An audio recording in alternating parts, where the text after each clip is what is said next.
A partir de hoy, 10 de diciembre, los hospedajes y también quienes arrienden o alquilen sus propiedades, sus inmuebles a ciudadanos extranjeros deberán cumplir con hacer la inscripción de esas transacciones, de esos alquileres, de esos hospedajes en el registro obligatorio de ciudadanos extranjeros.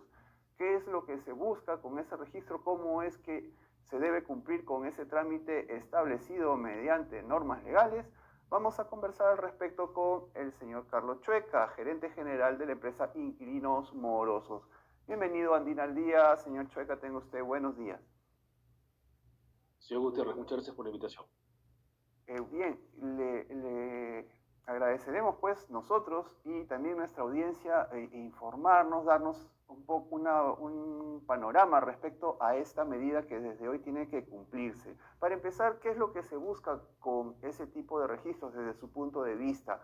¿Cuál era la situación hasta ayer? ¿No? Porque entendemos que a partir de ahora tiene que cumplirse con ese registro. Pero bueno, ¿qué es lo que usted interpreta de esta obligatoriedad de registrar a los ciudadanos extranjeros? Bueno, lo que busca el Estado básicamente es poder tener con certeza la información de dónde se hospeda o dónde se aloja o dónde viven los ciudadanos extranjeros, ¿no? Claramente para intentar combatir lo que es la delincuencia que está generándose ahora en nuestro país en general, ¿no? Esa es la idea. Ajá. De ahí a que esto funcione es otra cosa, ¿no? Porque considero que por lo menos en el tema de hospedajes, de hoteles, resorts, sí va a ser fácil poder identificar plenamente dónde vive el extranjero, ¿no?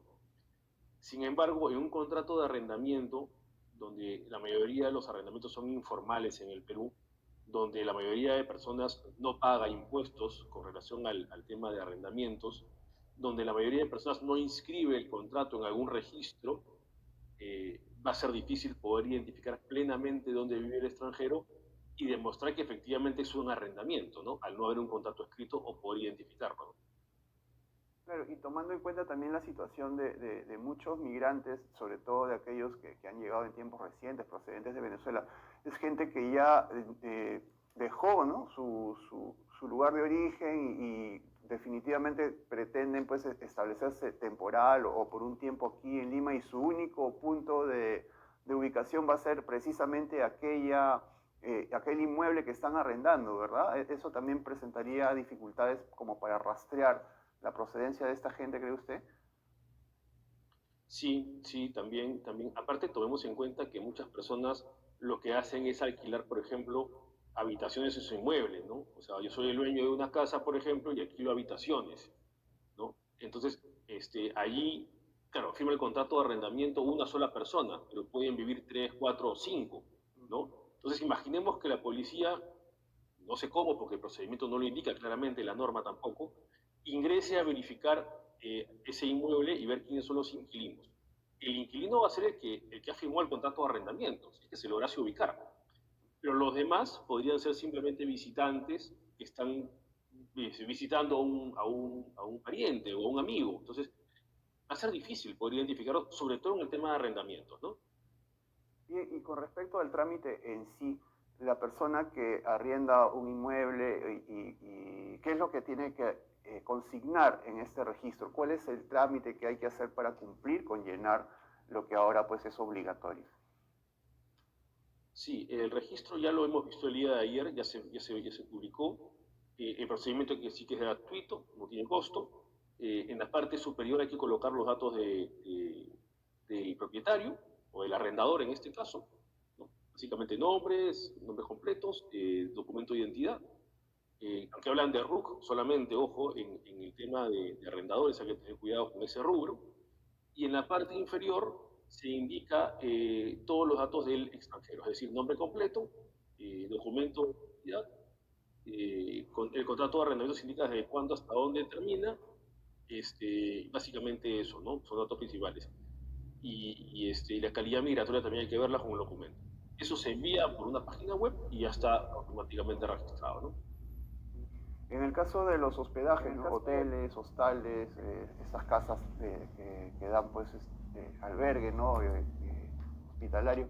Bueno, ahí qué sucede, porque hemos escuchado algún propietario, algún dirigente de ese sector diciendo que esto podría de repente encarecer o representar algún costo adicional. ¿Es eso exacto? ¿Qué es lo que tienen que hacer ahí los propietarios?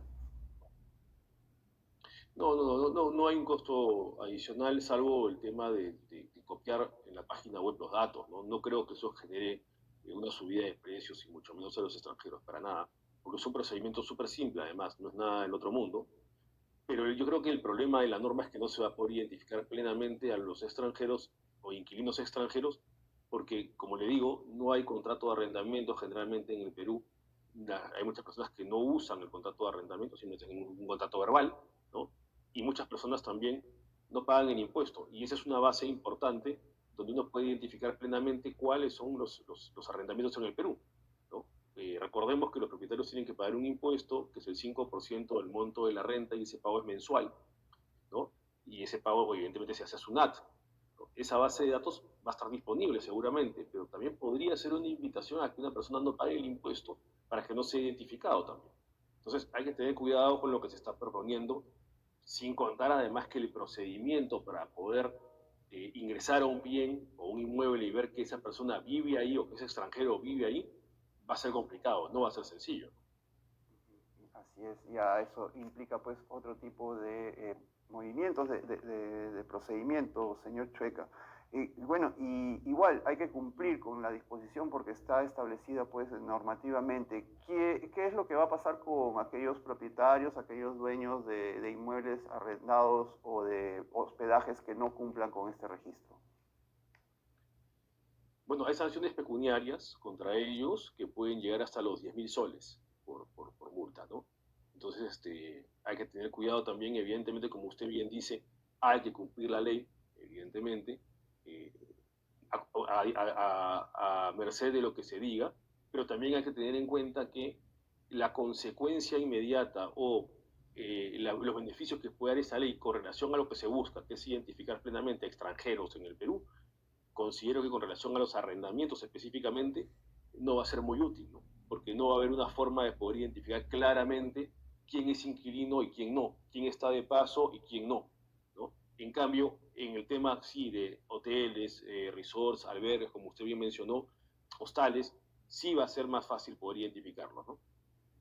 Claro, y sobre lo primero, sobre el tema del arrendamiento, también tenemos dentro de esta sociedad tan informal en la que nos desarrollamos el tema del subarrendamiento, ¿no? A veces, pues, hay una persona que se hace responsable del alquiler y termina, pues, alquilándola, subalquilándola a otras, ¿no? Ahí también se presenta un Claro. caso más difícil de rastrear, ¿verdad, señor Chueca?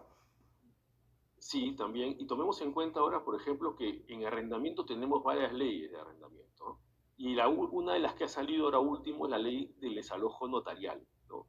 Esa ley sí obliga a reportar al propietario en un registro que lo tiene el notario, el contrato de arrendamiento, sí lo obliga.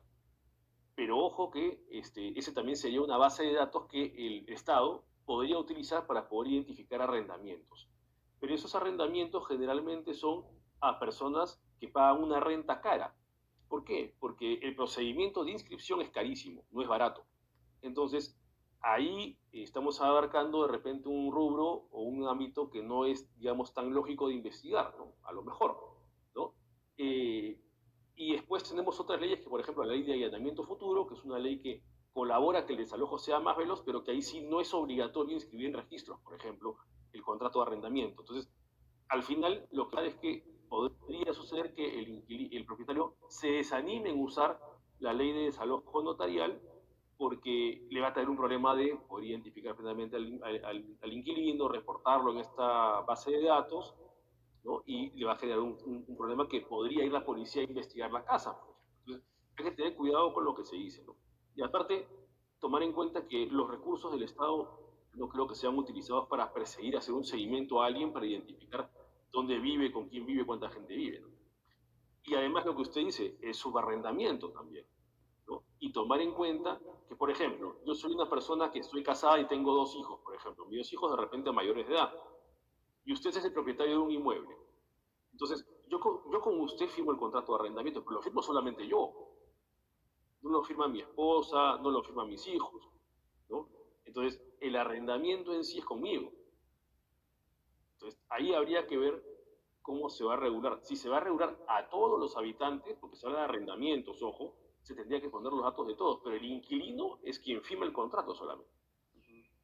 Pero en todo caso, cada contrato de arrendamiento tendría que especificar cuánta gente va a vivir en esa casa y con nombre y apellido. Y creo que eso, no sé qué tanto es admisible o pueda incluirse en un contrato de esa índole. Lo que pasa es que hay una contradicción también que usted bien menciona. Le doy un ejemplo. Antes, si usted me alquilaba a mí un departamento y vivía con mi esposa, solamente mi esposa y yo, era mejor que firmemos el contrato mi esposa y yo. Porque podía pasar que usted me demande a mí, me desaloje a mí con una sentencia judicial, pero a mi esposa no la puedan tocar porque no firmó el contrato. ¿Ok? Hoy día, en este año, el Poder Judicial ha dictado un protocolo de una ley vigente, la Ley de Allanamiento Futuro, en donde indica que usted tiene que demandarme solamente a quien firmó el contrato, pero el desalojo barre con todos los que están dentro del inmueble. Entonces, ahí si usted se da cuenta hay una contradicción con esta nueva ley, ¿no? Porque habría que identificar a todos cada uno cuando la ley de allanamiento futuro con su protocolo indica que bastaría con uno para poder desalojar a todos, ¿no? Y aparte de eso, usted tendría que demandar a todos los habitantes del inmueble si pone a todos en el contrato. Pues hay como vacíos, ¿no? Que, como usted está señalando, pues obstaculizarían alcanzar ese objetivo final de esta norma, ¿no? Que es el de identificar a todos los extranjeros que realizan arrendamientos. ¿Usted de repente sabe si en algún otro país se está aplicando este tipo de registro? Mire, yo manejo legislación colombiana y argentina y eso no está sucediendo por ahora. Los demás países no les podría indicar. Creo que en Ecuador tampoco está eso, pero no le podría decir en otros países, ahí le estaría mintiendo, ¿no? Bueno, pero ya son 3 países que usted señala en donde no se da esta situación.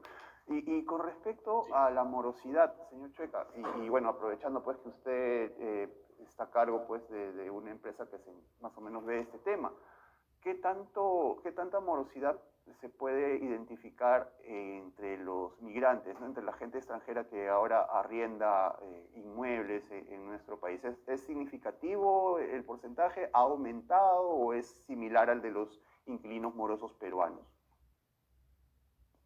Mire, justo ese dato lo vamos a tener a fin de año, no lo tenemos completo por el momento, pero sí le puedo indicar, por ejemplo, que el porcentaje de arrendamientos de extranjeros ha subido.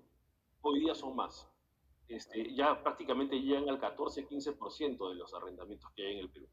Entonces, evidentemente, sí se genera que hay un mayor círculo de inquilinos extranjeros en el Perú.